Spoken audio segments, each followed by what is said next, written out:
Hello students, welcome to the online lectures of Kids Planet High School. This lecture is for Standard 9, Subject Geography, Chapter Endogenetic Movements. Let us now begin. Sometimes the natural calamities like floods, storms, snowfall, extreme rainfall, earthquakes, volcanic eruptions, etc. occur on the earth.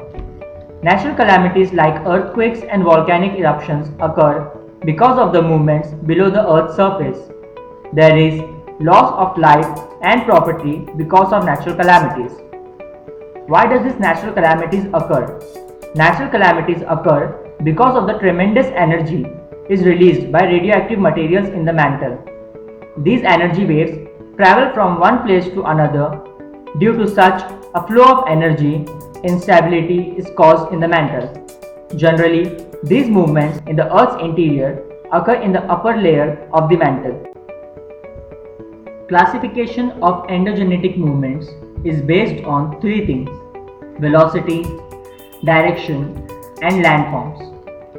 On the basis of velocity, endogenetic movements are classified into slow movements, which occurs continuously, and sudden movements, which occurs in the form of events. On the basis of direction, endogenetic movements are classified into horizontal movements, upward movements, and downward movements. On the basis of direction, they are classified into continent building movements and mountain building movements. Let us study about slow movements. The effects of slow movements can be seen in the form of formation of mountains and continents on the Earth's crust. Mountain building movements include the movements that lead to formation of fold mountains, block mountains, and rift valleys.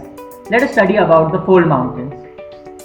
Due to energy waves working towards each other and in horizontal way, the layers of the soft rock form folds.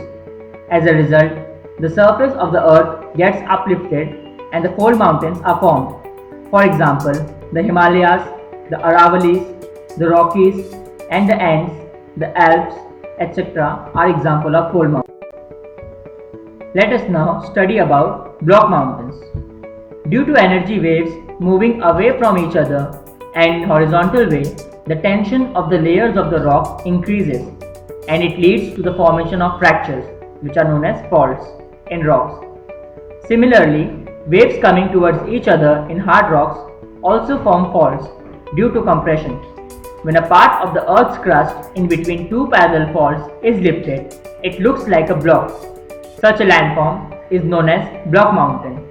For example, Black Forest Mountains in Europe, the Meghalaya Plateau of India, etc. are examples of. Now, what is rift valleys? Sometimes, two fractures develop side by side in the Earth's crust. The land between the two fractures subsides. This subsided deep part is called rift valley. For example, the rift valley of river Narmada in India, the Great Rift Valley of Africa, the Rhine Rift Valley of Europe.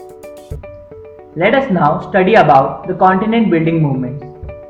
Due to some slow movements, a vast part of the Earth's crust is uplifted or gets subsided. When the part of the Earth's crust is uplifted above the mean sea level, the continents are formed. Extensive plateaus can also be formed because of such movements. If the originally continental portion of the crust subsides below the sea level, it forms a part of the seabed. The effects of sudden movements can be seen in the form of earthquakes and volcanoes.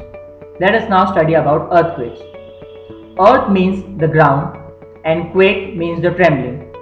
Because of the movements occurring in the interior of the earth, tremendous tension is created in the Earth's crust. When tension goes beyond limits, the energy is released in the form of waves. This leads to the trembling of the Earth's surface and it is known as the occurrence of earthquake. The magnitude of earthquake is measured by Richter scale. What are the causes of earthquake?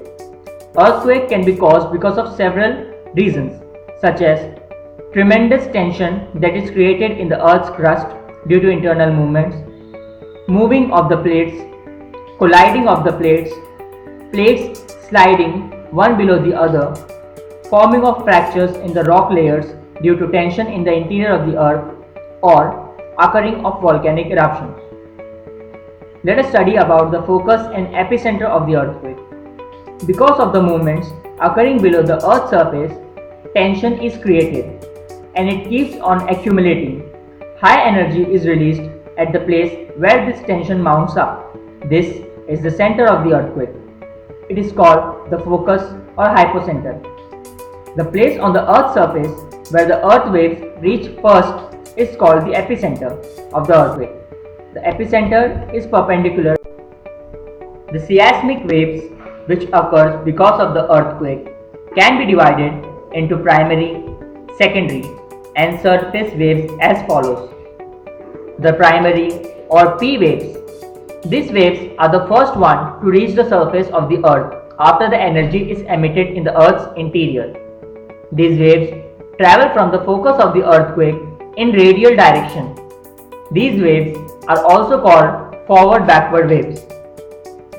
These waves can travel through all the three states, that is, liquid, solid and gases. The second one, the secondary or S waves. The waves which reach the earth's surface after the primary waves are called secondary waves. These waves also scatter in all directions from the focus of the earthquake. Their velocity is lesser than P waves. These waves can travel only through the solid medium. These waves are more destructive than the P waves. The last is surface waves or L waves. These waves are generated after the main P waves and S waves reach the epicenter. They travel in the direction of the circumference of the earth along the crust. They are highly destructive. Through seismogram, graphs showing movement of seismic waves can be generated. These graphs are known as seismographs and they help in knowing the magnitude of the earthquake. With their help, even microseismic waves can also be measured. Let us go through the effects of earthquake. The following are the effects of earthquake, such as occurrence of cracks or development of fractures on the ground, occurrence of landslides leading to sliding of the rocks, change in the course of groundwater, uplifting or subsiding of some areas, generation of tsunamis, occurrence of avalanches, loss of life and property, disruption in transportation routes, collapse of communication system, and etc. Let us now study about volcanoes. Hot, solid, liquid and gaseous materials are thrown out from the mantle of the earth onto the surface of the earth. This process is called volcanic eruption. During this process, ash, water vapor, various types of poisonous and inflammable gases, hot molten magma, etc. are thrown out. When the molten magma comes out of the surface, it is called lava.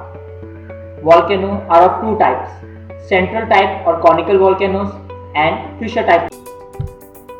Let us study about the central type or conical volcanoes. If lava is released through a vent during a volcanic eruption, the volcano is called central type of conical volcanoes. Due to conical volcanoes, conical volcanic mountains are formed. If lava is released through a number of cracks or fissures, the volcano is called fissure type volcano. Due to fissure type volcanoes, volcanic plateaus are formed. The following are the types of volcanoes on the basis of periodicity of eruption. They are active volcanoes, dormant volcanoes, and extinct volcanoes. If the volcanic eruptions are regular in the present time, then such volcanoes are called active volcanoes. When a volcano has not been erupted since long but may become active suddenly, it is called dormant volcano. The volcanoes which have not erupted in the past since long and are not likely to erupt in the future are called extinct. Following are the effects of volcanoes: loss of life and property, generation of tsunami waves, imbalance in the environment, increase in fertility of land, availability of many minerals near the region of lava, formation of new land as well as disappearance of islands. formation of lakes at the mouth of the centers of dead volcanoes. Let us study about the relation between areas of earthquakes and the volcanoes with plate boundaries. The areas of earthquakes and volcanoes are directly related to plate boundaries. Most of the volcanoes are located on the plate boundaries. The part of the plate boundary which slides under the crust subsides. At such boundaries, there is loss of material. Such boundaries are called plate consuming boundaries. In areas where new material is coming up onto the Earth's crust, they are called plate creating boundaries. Both these processes happen